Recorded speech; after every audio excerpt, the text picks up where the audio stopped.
Me llamo Josefina Vargas. Tengo 65 años.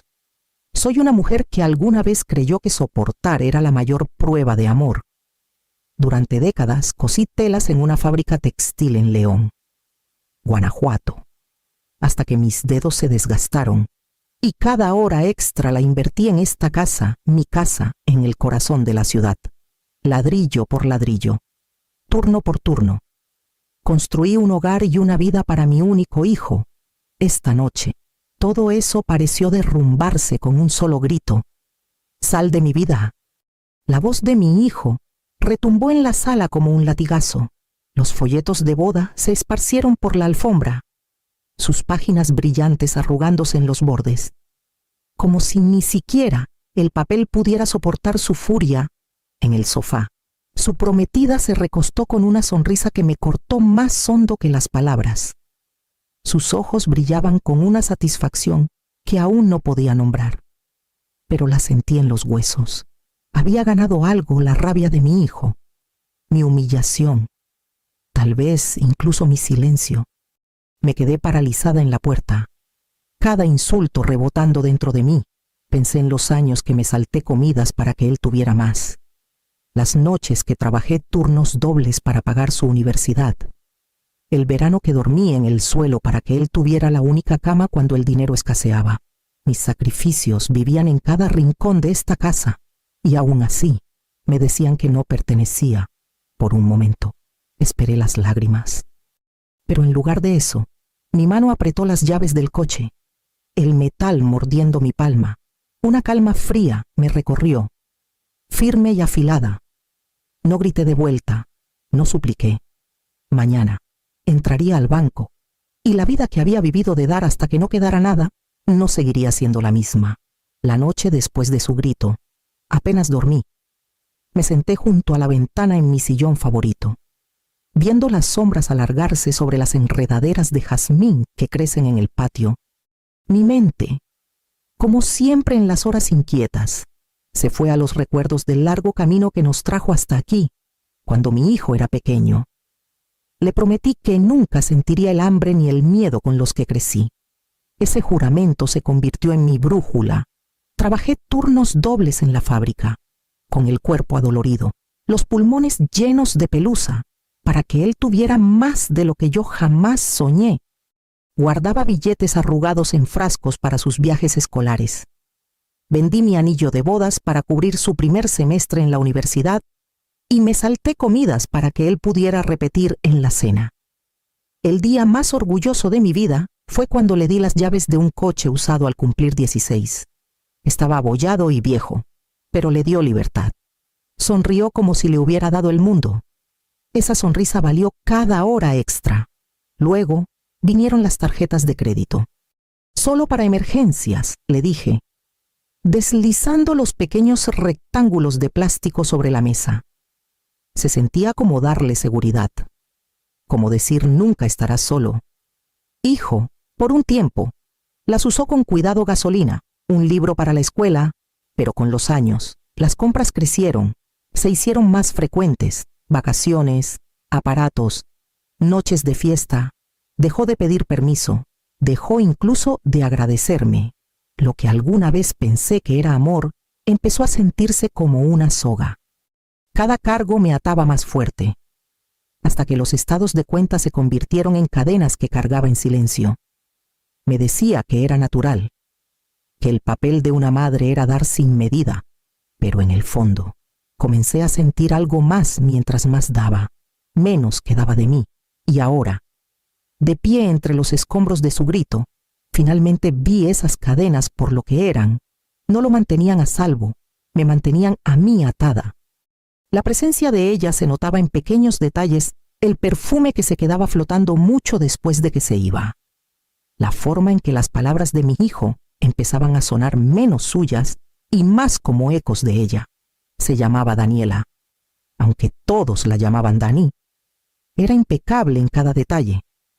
Desde su cabello liso recogido en un moño brillante hasta el tono exacto de labial que nunca se corría. Sonreía mucho, pero sus ojos se mantenían fríos, distantes, como si siempre estuviera tomando notas. cuando venían a comer los domingos. Yo preparaba los platillos con los que mi hijo creció: pollo frito, frijoles charros, tortillas hechas a mano. Antes los devoraba con alegría. Ahora apenas tocaba el plato mientras Dani reía bajito. ¡Qué encantador! Señora Vargas, decía con una voz melosa, muy tradicional. Levantaba el tenedor como si me estuviera haciendo un favor. Más tarde, mientras recogíamos la mesa, mi hijo se acercó, su voz baja. Mamá, no entiendes, me estás frenando. Las palabras dolieron más de lo que dejé ver. No eran sus palabras. No del todo. Escuché el ritmo de ella en ellas. El desprecio sutil. La idea de que lo sencillo era sinónimo de pequeño. Las conversaciones pronto giraban en torno a su boda. Dani desplegaba folletos brillantes sobre la mesa de mi cocina, señalando venues con escaleras de mármol, candelabros que brillaban como constelaciones. Este lugar puede recibir a 200 invitados, explicaba, su dedo pulcramente arreglado deslizándose sobre el precio en letra pequeña. Sería toda una declaración. Murmuré algo sobre los costos, sobre vivir dentro de lo razonable, pero mi voz se perdió bajo su corriente constante de persuasión. Es importante empezar nuestra vida juntos con estilo, dijo. No quieres que tu hijo tenga la boda que tú nunca tuviste. La frase cayó como una piedra en mi pecho. Mi propia boda había sido sencilla, en una iglesia pequeña en Querétaro, pero llena de amor. La sonrisa de Dani se ensanchó, pero sus ojos me miraron con cálculo, como si probaran hasta dónde podían empujarme. Tragué mi inquietud. La enterré donde nadie pudiera verla, pero una alarma silenciosa comenzó a sonar, tenue pero insistente, en los rincones de mi corazón. Las facturas empezaron a llegar en sobres elegantes, cada uno vestido con letras finas que disfrazaban el peso que cargaban. Primero fue el lugar un salón enorme a las afueras de San Miguel de Allende, con una terraza envuelta en piedra blanca. Dani insistió en que era perfecto, el tipo de lugar donde se crean recuerdos. Mi hijo asintió, sus ojos brillando con una emoción prestada. Escribí el cheque con una mano que temblaba lo suficiente como para emborronar la tinta. Luego vino la música. Dani había encontrado una banda que tocaba en bodas de famosos, un grupo cuyos honorarios podrían haber pagado un año de renta de mi casa. Es por el ambiente, explicó. Queremos que los invitados sientan que están en algo único. Mi hijo asintió y firmé de nuevo. Siguieron las flores catálogos llenos de arreglos que solo había visto en revistas, orquídeas traídas de lejos, rosas cultivadas por sus colores raros, arreglos más altos que yo. Dani aplastó una página con la palma. Transformarán el lugar, prometió. Sabía el costo antes de preguntar, pero aún así, escribí otro cheque. El fotógrafo fue el siguiente.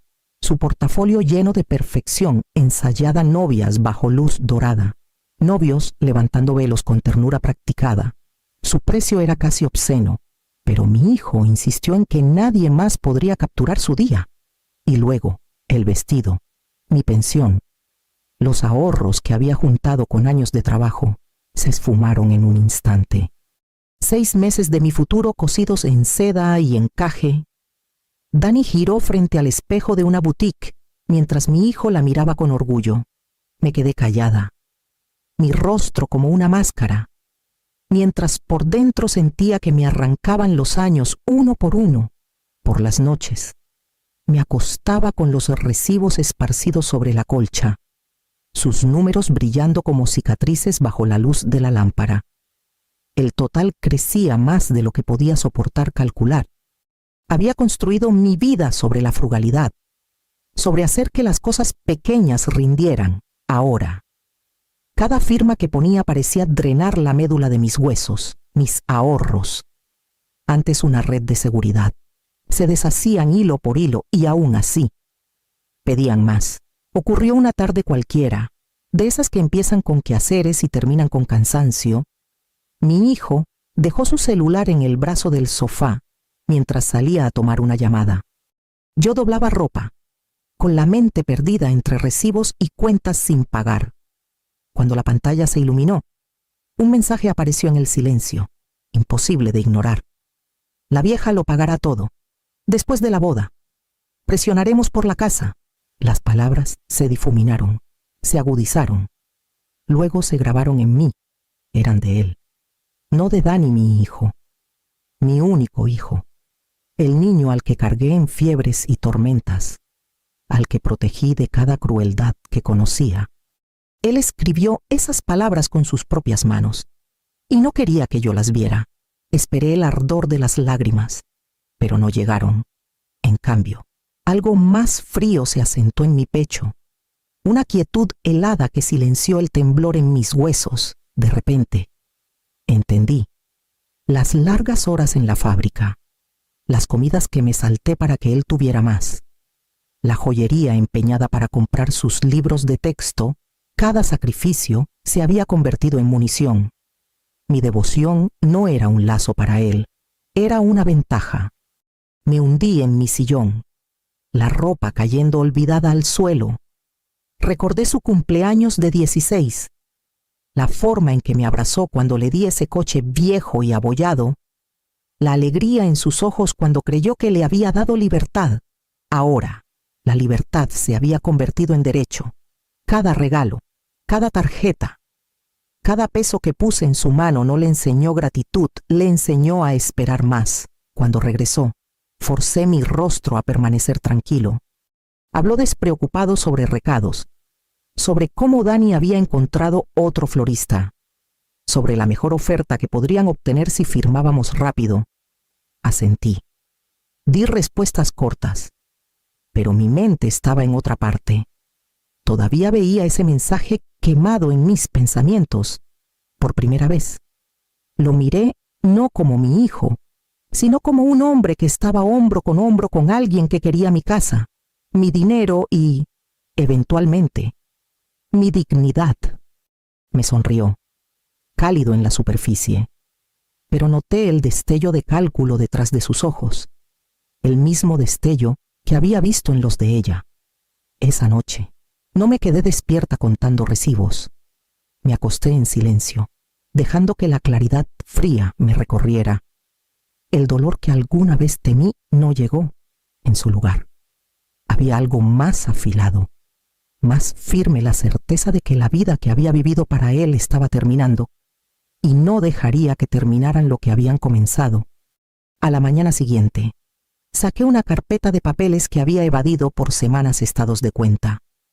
Contratos y facturas que empezaban a sentirse más pesados que ladrillos. Los metí en mi bolsa de cuero gastada, la misma que llevaba a la fábrica, y manejé por las calles empedradas de León hasta una oficina que no había visitado en años. El señor Rafael, mi abogado, desde que compré la casa. Era un hombre sereno con cabello plateado y una voz que cargaba el peso tranquilo de la experiencia. Su oficina olía a libros viejos y café fuerte. Y cuando me saludó, no había juicio en sus ojos, solo una invitación silenciosa a sentarme. Extendí los papeles sobre su escritorio, mis manos temblando como si confesara pecados. Creo que he cometido errores, susurré. No sé cómo detenerlo ahora. Se tomó su tiempo leyendo, deteniéndose para subrayar cifras, regresando a páginas anteriores. Finalmente, levantó la vista. Señora Vargas, dijo con suavidad, esto es lo que llamamos abuso financiero familiar. Pasa más a menudo de lo que la gente admite cuando un familiar se aprovecha de la confianza y el amor para controlar los recursos de alguien. La palabra abuso cortó más hondo que cualquier insulto. Había pensado en sacrificio, en obligación, incluso en tontería, pero nunca en eso. El abuso era un monstruo que pensé que había dejado atrás hace décadas. Ahora, me había encontrado de nuevo, con el rostro de mi propio hijo. La voz del señor Rafael me estabilizó. Esto es lo que haremos. Cancelaremos todas las tarjetas suplementarias de inmediato. Cambiarás tus códigos de acceso en el banco y prepararé notificaciones para anular cualquier contrato que firmaste bajo presión. Todavía tienes derechos, Josefina. No estás indefensa. Algo cambió dentro de mí. Por primera vez, sentí el contorno débil de una armadura formándose alrededor de mi pecho, forjada no en silencio, sino en claridad. Lo miré a los ojos. Estoy lista para protegerme. Las palabras me sorprendieron por su fuerza. No sonaban a rendición ni a miedo. Sonaban como el comienzo de algo nuevo. Algo que debía haber reclamado hace años, cuando salía la luz del sol de León. La ciudad parecía diferente, más nítida, más sólida bajo mis pies. Las cadenas que me habían atado tanto tiempo seguían ahí, pero finalmente sabía su nombre, y saberlo significaba que podía empezar a romperlas. Llegaron un sábado por la tarde, sin avisar, como si mi casa ya fuera suya. Dani entró primero, equilibrando una carpeta de cuero llena de contratos. Mi hijo la siguió, con los hombros erguidos, su voz demasiado ensayada para ser cómoda. «Mamá, tenemos que movernos rápido», dijo, colocando los papeles sobre mi mesa de centro.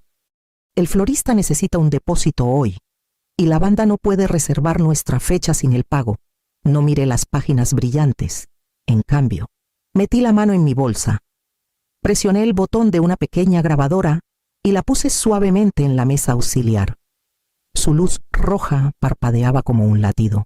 «Voy a cancelar todas las tarjetas, todos los pagos», dije, mi voz más firme de lo que imaginé que podría ser. El silencio se mantuvo un momento, pesado y afilado. Luego, la máscara pulida de Dani se rompió. «¿Perdón?», preguntó, su sonrisa congelada, sus ojos destellando. «No puedes hacer eso», interrumpió mi hijo, su rostro enrojeciendo. «Ya te comprometiste. La gente espera una boda. Lo arruinarás todo». «No arruinaré nada», respondí. «Me estoy protegiendo». Sus protestas subieron al unísono, un dueto practicado de indignación. La voz de Dani se agudizó, acusándome de ser egoísta, de abandonar a la familia. Las palabras de mi hijo cortaron más hondo. «Ya no piensas con claridad. Tal vez necesitas ayuda para manejar las cosas. Tal vez estás perdiendo la cabeza». La acusación cayó como una bofetada, pero en lugar de tambalearme, sentí algo endurecerse dentro de mí. «Mi mente está clara», dije con calma, «lo suficientemente clara para saber que no les debo mi futuro. Ahora devuélveme mis llaves». Sus ojos se abrieron, sorprendidos. «Mamá, ahora». El aire entre nosotros se tensó hasta que, finalmente, buscó en su bolsillo y arrojó la llave sobre la mesa. La sonrisa de Dani había desaparecido por completo. Sus labios apretados mientras recogía los papeles esparcidos no se acabó. Murmuró, sostuve su mirada. Sin inmutarme, sí, Seisas, al menos en esta casa, salieron furiosos, la puerta cerrándose con fuerza suficiente para hacer temblar las ventanas. Por un largo momento, me quedé en el silencio, la luz roja de la grabadora aún parpadeando, prueba de que finalmente había dicho las palabras que había enterrado durante años. A la mañana siguiente, comenzó con el timbre agudo de mi celular. Al principio, me despertó sobresaltada, pero cuando vi el nombre de mi hijo parpadeando en la pantalla, lo puse boca abajo en la mesita de noche, para cuando terminé de lavarme la cara y recogerme el cabello. Había 6 llamadas perdidas. Para el desayuno, había 12. Llevé mi café al jardín. El aire cargado con el aroma del jazmín que florecía junto a la cerca. Las enredaderas habían crecido más de lo que me había dado cuenta, sus flores blancas desbordándose como si hubieran estado esperando que las notara. Me senté en la pequeña mesa de hierro, inhalando su dulzura, mientras el celular vibraba una y otra vez contra la madera. No lo alcancé. Durante años, había saltado ante cada timbre, cada zumbido, condicionada como sirvienta a responder. Emergencias, demandas, lágrimas, cada sonido me había comandado. Ahora, dejaba que el ruido pasara por mí como un trueno lejano. El café estaba caliente, rico con la canela que le había espolvoreado. Un pequeño lujo que rara vez me permitía. Envolví mis manos alrededor de la taza y escuché, realmente escuché, el silencio bajo el zumbido insistente del celular, el canto de una paloma, el zumbido de las abejas entre las flores, el leve tintineo de las campanas de viento de un vecino, el silencio. Me di cuenta, no era vacío, era espacio, era libertad. Llegó otra llamada, luego otra, luego una ristra de mensajes súplicas, enojo, promesas. No sabía ni me importaba. Por primera vez, elegí no abrir la puerta que ese sonido exigía. Me recosté en la silla, dejando que el sol calentara mi rostro, por primera vez en meses, tal vez años. Me sentí no como una mujer esperando ser convocada, sino como yo misma. El jazmín se mecía suavemente en la brisa y respiré su aroma, firme y sin miedo. El celular vibró de nuevo, pero sonreí, dejándolo intacto sobre la mesa. Este silencio era mío y no lo devolvería. Era la tarde cuando escuché un golpe suave en la puerta. La abrí y encontré a mi nieta, Camila, en el porche. Sus ojos estaban rojos e hinchados, su mochila colgando floja de un hombro. Se veía tan pequeña, aunque ya casi tenía 16 años. «Abuela, ¿puedo entrar?», susurró. La guié dentro y le serví un vaso de agua. Mi pecho apretándose al ver sus manos temblorosas. Se sentó en el sofá, el mismo lugar donde su padre y Dani habían desplegado sus contratos brillantes por un momento. Miró los cojines como si aún cargaran el peso de algo venenoso. «Los escuché», dijo finalmente, su voz quebrándose, «a papá y a Dani. Estaban hablando en la cocina anoche. Dijeron que, después de la boda, venderían tu casa y que estás vieja, que tal vez podrían probar que no puedes cuidarte sola». Sus palabras cayeron pesadas, pero no sorprendentes. Aún así, escucharlas dichas en voz alta por ella, la nieta a la que acuné para dormir cuando sus padres estaban demasiado ocupados, fue como ser cortada 2 veces. Tomé su mano. «Lo siento mucho, mi niña, que hayas tenido que cargar con eso sola». Negó con la cabeza con fuerza. «No, abuela, tú no tienes que disculparte. Ellos están equivocados. No estás loca. Eres la única que ve lo que está pasando. Si me necesitas, diré todo lo que escuché, hasta en un juzgado. Estaré contigo». Las lágrimas pincharon las esquinas de mis ojos, pero no por debilidad.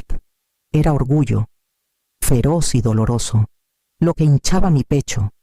En una familia donde la verdad se había torcido y el amor se había convertido en ventaja. La voz de Camila era clara, firme, incorrupta. Apreté su mano. «Tu honestidad vale más de lo que nunca sabrás». Por primera vez en semanas, sentí algo como la esperanza revolviéndose de nuevo. 3 meses después, la vieja casa ya no me pertenecía. La vendí en mis propios términos, a una familia joven que prometió mantener el jazmín floreciendo junto a la cerca, con los papeles firmados. Llevé solo lo que importaba a un apartamento luminoso con vista al Parque de la Reforma en la Ciudad de México, donde los niños jugaban en el césped y las parejas paseaban de la mano bajo los árboles. El silencio en este nuevo espacio ya no era pesado, era ligero, limpio, lleno de posibilidades. Cada mueble lo elegí yo, no heredado de demandas o expectativas. La luz del sol entraba por las ventanas anchas, y cuando las abría, podía escuchar risas en lugar de discusiones. La boda nunca ocurrió. Sin mi dinero, los grandes planes se deshicieron rápido. Los depósitos que cancelé nunca fueron reemplazados. El florista, la banda, el lugar, todo se esfumó. Mi hijo quedó con deudas que no pudo cubrir, y Dani desapareció en cuanto se acabó el dinero. Sus promesas mutuas colapsaron bajo el peso de lo que intentaron quitarme. Una mañana, encontré una carta deslizada bajo mi puerta. La letra era inconfundible, la de mi hijo, temblorosa e irregular. En ella se disculpaba, no pidiendo dinero ni perdón, solo admitiendo que se había equivocado. que la codicia lo había cegado. La leí 2 veces, con lágrimas ardientes, insegura de si era el comienzo de una sanación o solo un resto de arrepentimiento. Aún así, era algo. Esa tarde, planté una maceta de menta en mi balcón. Las hojas eran pequeñas, tiernas, pero su aroma se elevaba fuerte cuando aplasté una entre mis dedos. Menta, resiliente y renovadora, siempre volviendo a crecer tras ser cortada. Me quedé bajo el sol, respirando su fragancia verde y aguda, y sentí que volvía a echar raíces.